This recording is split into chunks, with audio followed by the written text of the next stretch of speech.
નમસ્કાર વિદ્યાર્થી મિત્રો, આજે આપણે બિઝનેસ કમ્યુનિકેશનની અંદર inward structure of a business લેટરનો જે આંતરિક માળખું છે એમની વાત કરવાના છીએ. ગયા લેક્ચરમાં આપણે બિઝનેસ લેટરનું જે આઉટવર્ડ અપિયરન્સ છે, એમનું જે ફિઝિકલ અપિયરન્સ છે એમની વાત કરી. આજે આપણે વાત કરીશું ઇનવર્ડ સ્ટ્રક્ચર, એટલે એમનું આંતરિક માળખું, ઇનવર્ડ ફોર્મેટ કેવું હોય છે એમની વાત કરીએ. તો ઇનવર્ડ સ્ટ્રક્ચરમાં અથવા તો ઇનવર્ડ ફોર્મેટની અંદર કુલ 7 મુદ્દાઓ આવશે.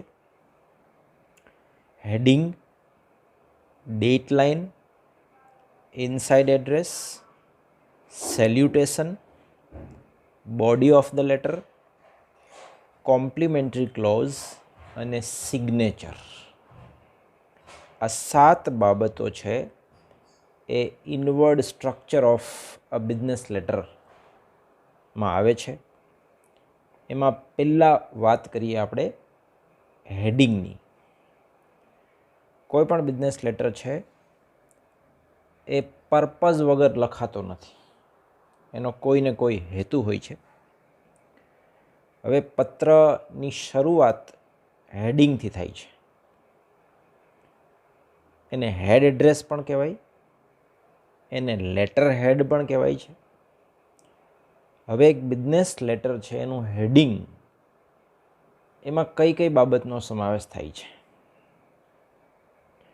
તો એમાં ધ ફર્મ્સ નેમ, એટલે કે કંપનીનું નામ હોય છે, પેઢીનું નામ હોય છે. નેચર ઓફ બિઝનેસ, એ પેઢી કયા પ્રકારનું કામ કરે છે એ એમાં આપેલું હોય. The firm's full postal address, એ કંપનીનું, એ સંસ્થાનું, એ પેઢીનું પૂરેપૂરું પત્ર વ્યવહારનું સરનામું હોય છે. સિમ્બોલ્સ એન્ડ ટ્રેડમાર્ક્સ, એ પેઢી, એ સંસ્થા, એ કંપનીનું કોઈ સિમ્બોલ હોય, પ્રતીક હોય, એનું કોઈ ટ્રેડમાર્ક હોય તો પણ એ હેડિંગમાં આવશે. ટેલિફોન નંબર આવશે, ટેલેક્સ અથવા તો ફેક્સ નંબર આવશે, ઈમેલ એડ્રેસ આવશે, અને અત્યારે તો વેબસાઇટનું નામ પણ એમાં લખેલું હોય છે, જો એ પેઢીની પોતાની વેબસાઇટ હોય તો. બરાબર? હેડિંગ છે એ એટલે મથાળું ઉપર વચ્ચે આવશે. બરાબર? એમની નીચે સરનામું છે, ટેલિફોન નંબર છે, ફેક્સ નંબર છે લખવામાં આવે છે. હેડિંગ સામાન્ય રીતે કેપિટલ લેટર્સમાં લખેલું હોય છે. બરાબર? હેડિંગ છે એને બિઝનેસ લેટરનો ક્રાઉન પણ માનવામાં આવે છે, એને બિઝનેસ લેટરનો તાજ, મુગટ પણ માનવામાં આવે છે. અહીંયા હેડિંગના 2 ઉદાહરણો આપ્યા છે. બંને ઉદાહરણો સાચા છે. કંપનીનું નામ GACL, Gujarat alkalies and chemicals limited. એમાં પેઢીનું નામ પણ આવી ગયું અને એ પેઢી કયા પ્રકારનો બિઝનેસ કરે છે એ પણ આવી ગયું. પછી એમની ઓફિસ, રજિસ્ટર્ડ ઓફિસ કયા સ્થળે આવેલી છે એ પણ આવી ગયું. પિનકોડ નંબર આવી ગયા. હજુ આમાં telephone number, fax number, website, email address પણ એડ કરી શકાય છે. સેન્ટરમાં પણ લખી શકાય અને કાગળની જમણી બાજુ પણ લખી શકાય છે. ત્યારબાદ આવશે ડેટ લાઇન. મથાળું લખ્યું, જમણી બાજુ સરનામું લખ્યું અથવા તો સરનામું વચ્ચે લખ્યું, એમની નીચે ડેટ લાઇન લખવાની હોય છે, તારીખ લખવાની હોય છે. એની અગત્યતા ફ્યુચરમાં ક્યારેય કોઈ પત્રનો રેફરન્સ લેવાનો થયો કે આ પત્ર કઈ તારીખે લખેલો હતો, તો એના માટે તારીખ એ અગત્યની સાબિત થઈ શકે છે. તારીખ લખવાની બે રીતો છે. એક અમેરિકન મેથડ છે અને બીજી બ્રિટિશ મેથડ છે. અમેરિકન મેથડને કાર્ડિનલ મેથડ પણ કહેવામાં આવે છે. એમાં પહેલાં મહિનાનું નામ આવશે, પછી તારીખનો આંકડો આવશે, અલ્પવિરામ કરી અને વર્ષ લખવાનું છે. બીજી જે મેથડ છે એ બ્રિટિશ મેથડ છે. એને ઓર્ડિનલ મેથડ પણ કહેવામાં આવે છે.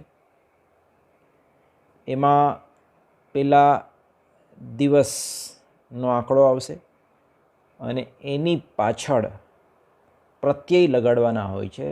ST, ND, RD, TH, first, second, third, fourth, fifth, 11th, 31st.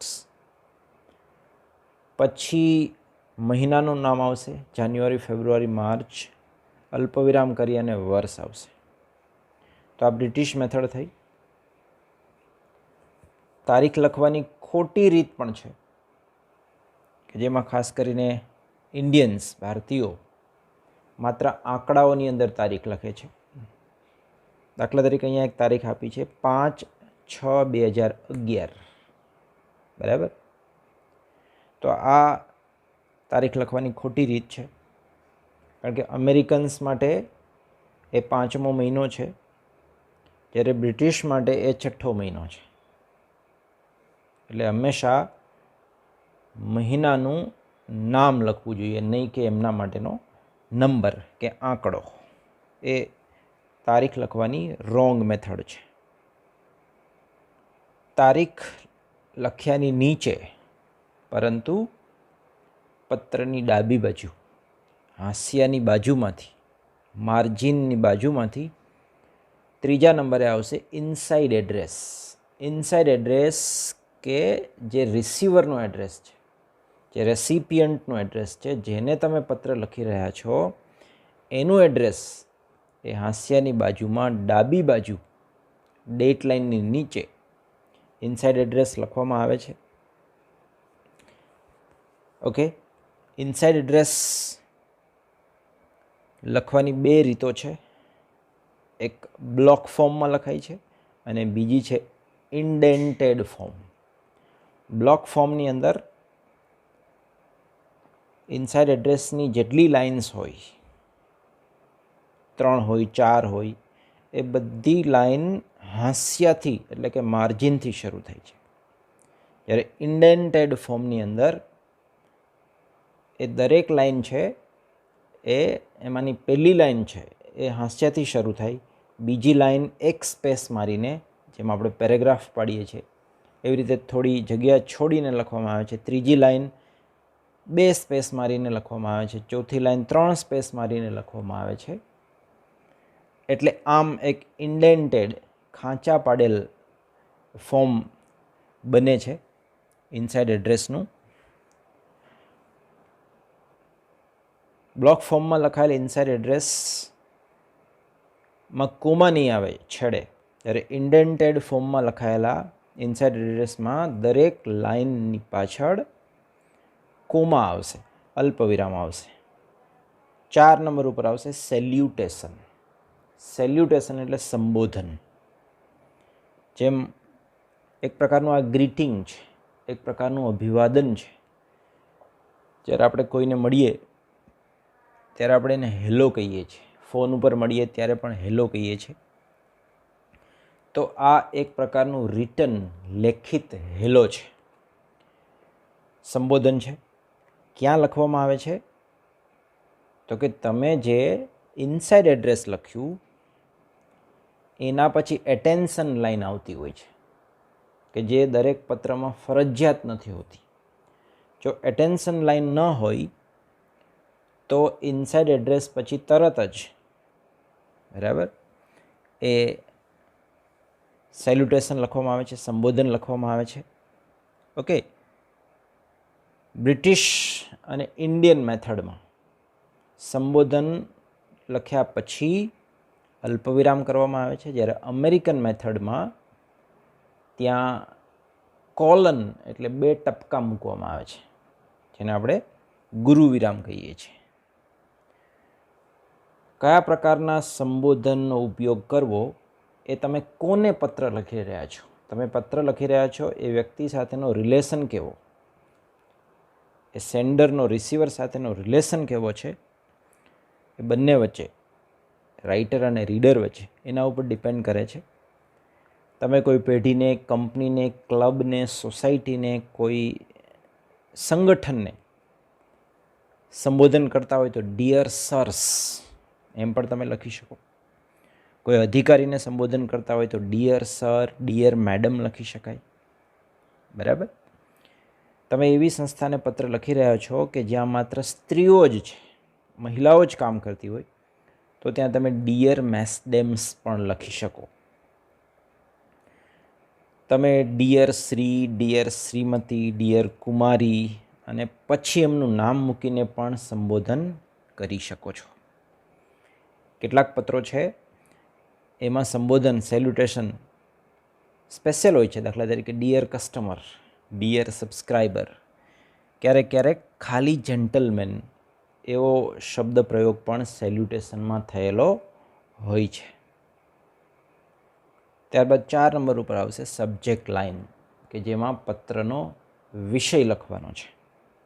જે વિષય ઉપર તમે પત્ર લખી રહ્યા છો એની સમરી, એનો ટૂંકમાં ઉલ્લેખ, એનો જે સેન્ટ્રલ આઈડિયા છે, પત્રનો જે મધ્યવર્તી વિચાર છે, એને ટૂંકમાં લખવો હોય તો સબ્જેક્ટ લાઇનમાં લખવામાં આવે છે.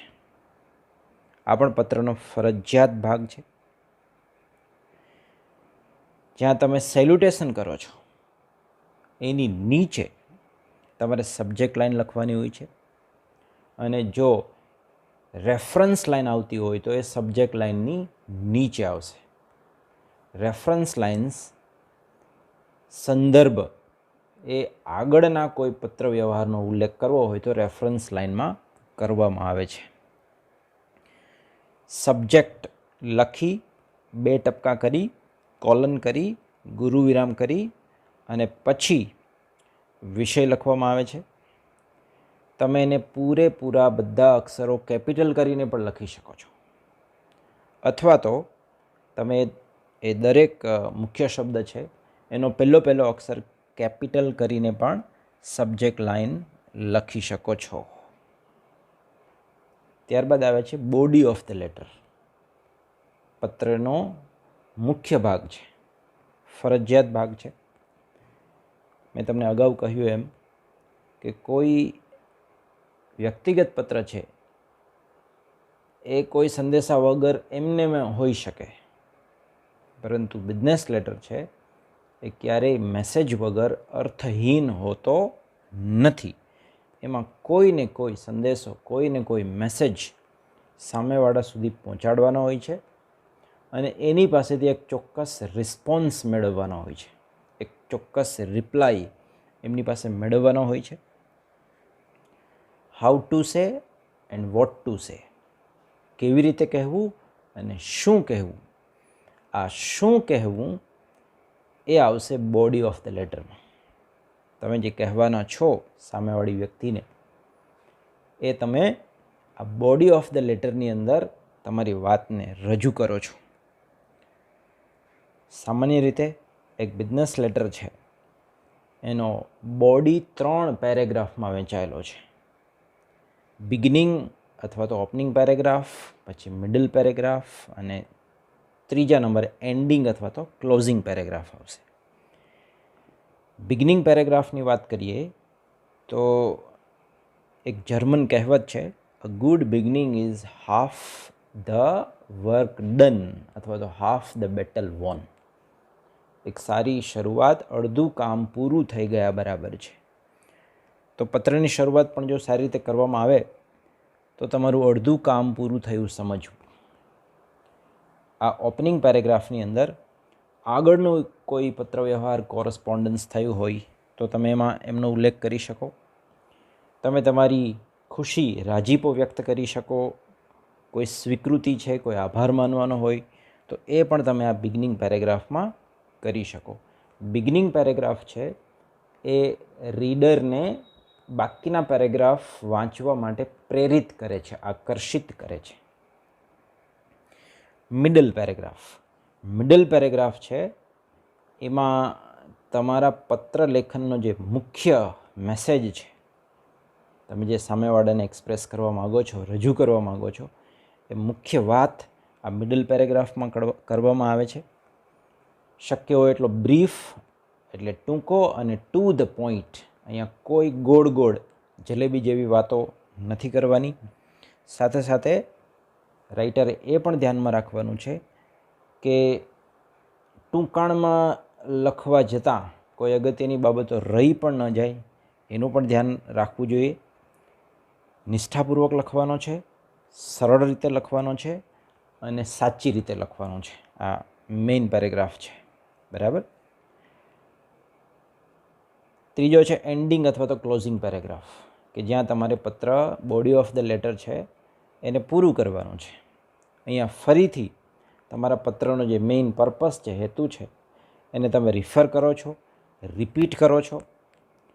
તમે તમારા રીડર પાસેથી કયો રિસ્પોન્સ મેળવવા માગો છો, એ કયું એક્શન લે એવું તમે ઈચ્છો છો, એ તમારી વિશ, તમારી ઈચ્છા તમે અહીંયા પ્રગટ કરી શકો કે તમે રીડર પાસેથી શું એક્સપેક્ટ કરો છો, એની પાસેથી તમારે શું અપેક્ષા છે એ તમે કહી શકો. બોડી ઓફ ધ લેટર છે એ બિઝનેસ લેટરનું હાર્ટ કહેવામાં આવે છે, એનું હૃદય છે.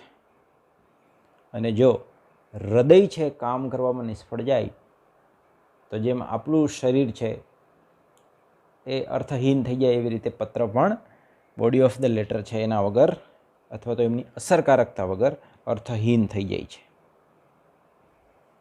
નંબર 7 ઉપર આવશે કોમ્પ્લિમેન્ટરી ક્લોઝ. તમારે પત્રને થોડું કોમ્પ્લિમેન્ટ આપીને ક્લોઝ કરવાનો છે, પૂરો કરવાનો છે. જેમ સેલ્યુટેશન એ હેલો છે, એવી રીતે કોમ્પ્લિમેન્ટરી ક્લોઝ છે બાય છે, ગુડ બાય છે. તમે અહીંયા ફોર્માલિટી સાથે, પોલાઇટનેસ સાથે, નમ્રતા સાથે તમારા પત્રને પૂરો કરો છો. એટલે પત્રને વિવેકપૂર્ણ પૂરો કરવાની આ એક રીત છે. એ કોમ્પ્લિમેન્ટરી ક્લોઝ એક પ્રકારનું ગુડ બાય છે. જેમ સેલ્યુટેશન હેલો છે, એવી રીતે કોમ્પ્લિમેન્ટરી ક્લોઝ ગુડ બાય છે.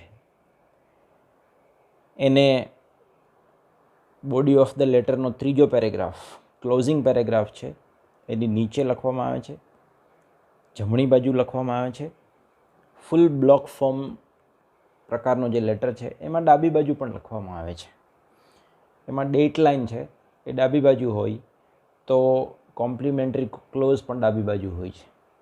તો જે બાજુ તમે ડેટ લાઇન લખો એ જ બાજુ એની નીચે છેલ્લે ડેટ લાઇન ઉપર આવે છે, જ્યારે કોમ્પ્લિમેન્ટરી ક્લોઝ છે નીચે આવે છે. સેલ્યુટેશન અને કોમ્પ્લિમેન્ટરી ક્લોઝ છે એકબીજા સાથે લિંક થયેલા છે, જોડાયેલા છે.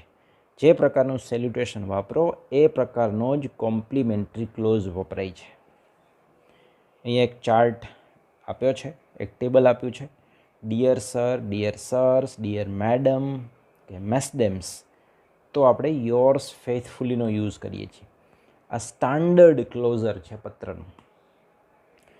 થોડી ઓછી ફોર્માલિટી સાથે પત્ર લેખન કર્યું હોય તો dear sir, dear sirs, dear madam, dear mesdames, તો યોર્સ ટ્રુલી લખી શકાય. સામાન્ય રીતે તમને મોટાભાગના પત્રોની અંદર યોર્સ ફેથફુલી જોવા મળે છે, કારણ કે સ્ટાન્ડર્ડ વસ્તુ છે. સર લખ્યું હોય, જેન્ટલમેન લખ્યું હોય, મેડમ, મેસડેમ્સ, તો તમે કોમ્પ્લિમેન્ટરી ક્લોઝ તરીકે યોર્સ રિસ્પેક્ટફુલી પણ લખી શકો છો, બરાબર. ડિયર મિસ્ટર ભટ્ટ નામ સાથે જો સંબોધન હોય, my dear mister Bhatt, dear Asha, my dear Asha, તો યોર સિન્સિયરલી પણ કોમ્પ્લિમેન્ટરી ક્લોઝ તરીકે વપરાય છે, પણ આ ઇનફોર્મલ છે. પર્સનલ લેટર્સની અંદર એમનો વધારે યુઝ થાય છે. કોમ્પ્લિમેન્ટરી ક્લોઝ જ્યારે તમે લખો ત્યારે એમનો પહેલો અક્ષર છે કેપિટલ કરવામાં આવે છે અને એમના અંતે અલ્પવિરામ મૂકવામાં આવે છે. કેટલાક પત્રોની અંદર સેલ્સ લેટર્સમાં, ખાસ કરીને વેચાણ માટેના પત્રોની અંદર યોર્સ કુલી એર કન્ડિશનરનો સેલ્સ લેટર હોય તો યોર્સ ટ્રુલી, અથવા તો કોઈ ખાદ્ય વસ્તુ માટેનો સેલ્સ લેટર હોય તો યોર્સ ટેસ્ટીલી, બરાબર. એવા કોમ્પ્લિમેન્ટરી ક્લોઝ, એવા સ્પેશિયલ કોમ્પ્લિમેન્ટરી ક્લોઝ પણ રાખવામાં આવે છે, યુઝ કરવામાં આવે છે. નંબર 8, સિગ્નેચર, સહી. જ્યારે આપણે કોમ્પ્લિમેન્ટરી ક્લોઝ લખીએ, યોર્સ ફેથફુલી લખીએ, કે યોર્સ સિન્સિયરલી લખીએ, કે યોર્સ ટ્રુલી લખીએ, ત્યારે એમની નીચે, બરાબર, સિગ્નેચર કરવામાં આવે છે. સિગ્નેચરનું ઇમ્પોર્ટન્સ શું છે? તો કે જે કાંઈ પત્રમાં લખાયું છે એ સહી કરનાર એ બાબતની સંમતિ આપે છે, એને એપ્રૂવ કરે છે, એને માન્ય કરે કે આમાં જે લખાયેલું છે એ મારી સંમતિથી લખાયેલું છે. સિગ્નેચર સામાન્ય રીતે હેન્ડ રિટન હોય છે, હસ્તલિખિત હોય છે. કોમ્પ્લિમેન્ટરી ક્લોઝની નીચે લખવામાં આવે છે. કોમ્પ્લિમેન્ટરી ક્લોઝ જમણી સાઈડ હોય તો એ પણ જમણી સાઈડ આવશે, ડાબી સાઈડ હોય તો એ પણ ડાબી સાઈડ આવશે. સામાન્ય રીતે એવું માનવામાં આવે છે કે સિગ્નેચર છે લેજિબલ, એટલે કે વાચ્ય હોવી જોઈએ. એમાં જે સહી થયેલી હોય એ વાંચી શકાય એવી હોવી જોઈએ. એમાં શું લખ્યું છે વંચાય એવું હોવું જોઈએ. અને જો એવું ન હોય ઇન કેસ, તો એની નીચે સિગ્નેચર કરનારની ઇનિશિયલ, એનું નામ ટૂંકું લખવું જોઈએ, બરાબર. અહીંયા એક સ્પેસિમેન લેટર આપ્યો છે કે જેમાં પત્રનું જે ઇનવર્ડ સ્ટ્રક્ચર છે અને એના 7 જે ભાગ છે એને ઉદાહરણ સાથે મૂકવામાં આવ્યા છે. તમે આમનો ખૂબ ચોક્કસાઈથી અભ્યાસ કરજો. કયો ભાગ કઈ બાજુ આવે છે અને એમાં શું લખાયેલું છે, કોણ કોની ઉપર, કોણ કોની નીચે, ડાબી બાજુ માર્જિન છે. આ બધી બાબતો ચોક્કસાઈપૂર્વક તમે જોજો અને સમજવાની કોશિશ કરજો. અને તમારો જે છેલ્લો યુનિટ છે, ચોથો, એ પ્રેક્ટિકલ લેટર્સનો છે. એ જે પ્રશ્ન છે એમાં તમારે પ્રેક્ટિકલ લેટર્સ લખવાના થશે. બિઝનેસ લેટર્સ, ઇન્ક્વાયરીનો લેટર આવશે, કોટેશનનો લેટર આવશે, ઓર્ડર પ્લેસિંગનો લેટર આવશે અને ઓર્ડર એક્ઝિક્યુશનનો. આ 4 પ્રકારના પત્રો તમારે શીખવાના છે. તો એ પત્ર લેખન તમને આવડે એનો આધાર આ ઇનવર્ડ સ્ટ્રક્ચર ઉપર છે. આ જે 7 ભાગ છે એ પત્રના કમ્પલસરી પાર્ટ્સ છે, ફરજિયાત ભાગ છે. બીજા પણ કેટલાક ભાગો છે પણ એ દરેક પત્રમાં હોતા નથી, એ કમ્પલસરી નથી હોતા. એની જરૂર પડે તો એ ભાગો છે એ પત્ર લેખનમાં ઉપયોગ કરવામાં આવે છે, બરાબર. દાખલા તરીકે અહીંયા છેલ્લું સ્ટેપ છે એન્ક્લોઝર લાઇન, બિડાણ. હવે દરેક પત્રની અંદર બિડાણ નથી હોતું. જ્યારે પત્રની સાથે તમારે કંઈક જોડવાનું હોય તો એમાં બિડાણ આવે છે, એન્ક્લોઝર આવે છે. તો એમનો કમ્પલસરી ભાગ નથી, પણ જરૂર પડે ત્યારે તમે એનો યુઝ કરી શકો. એટેન્શન લાઇનનો યુઝ કરી શકાય. આ બધા એમના કમ્પલસરી પાર્ટ્સ નથી, પણ જરૂર પડે ત્યારે એનો યુઝ કરી શકાય. Thank you.